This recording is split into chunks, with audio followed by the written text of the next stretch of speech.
fellow Joshers, and welcome to another episode of JEEZEEbox.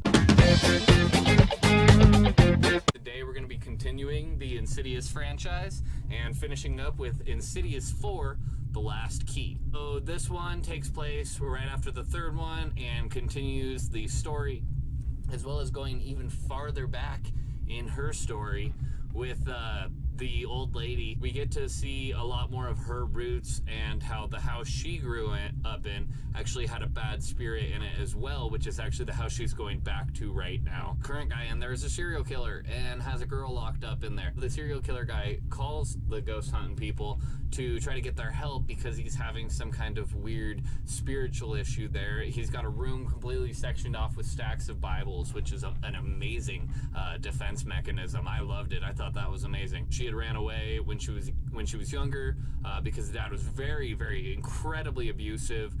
Super traumatic. Death of their mother was kind of connected to the daughter and nobody else was in the room, so it was a pretty conflicting thing. Dad was already a monster at that point. He's pretty disgusting human the whole way through this movie. And then towards the end you find out that apparently he was doing even more than you thought when you first started the movie.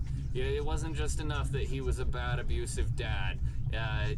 No, he was a full-on monster in every way imaginable. The brother wants nothing to do with her. He kind of, blames her for a lot of stuff and doesn't really believe in her abilities. And his two daughters go over there, and one of the daughters ends up falling prey to the key thing, whatever it's called. Like keys, her voice gone. And then it's like keying like her heart or something. It takes her away, her spirit away, and her body is just kind of left and taken to the hospital by them. And then her other sister, even though the dad doesn't want her to, stays with the ghost hunting team, and the four of them then team up to try to recover her sister's spirit, basically. And so they adventure into the Further. The Further is a pretty scary area, and we get a lot of exploration of it. It's you get more and more introduced as the series goes on. I do remember hearing that they tried to get a show, like a TV show, off the ground up for this one,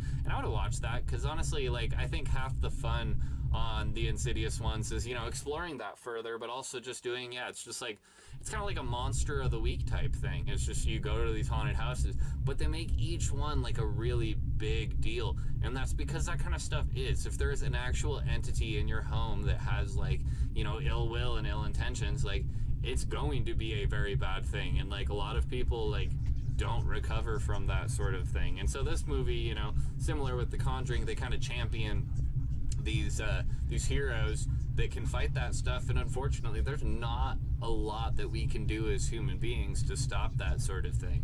Not that it's not worth trying, don't get me wrong. If I was being attacked by a spirit or something, I'm coming out swinging, I'm breaking an egg over its head. I enjoyed this whole franchise. James Wan, I like all of his movies that I've seen so far. I don't know of one that I don't like. He made Furious 7 and Aquaman as well, and both are great. So definitely, check this series out, even though they are very different in a lot of ways than what you're used to, but there's tons of scares in them, over-the-top amount of scares in them. Why dress like you when you can wear me? Thank you.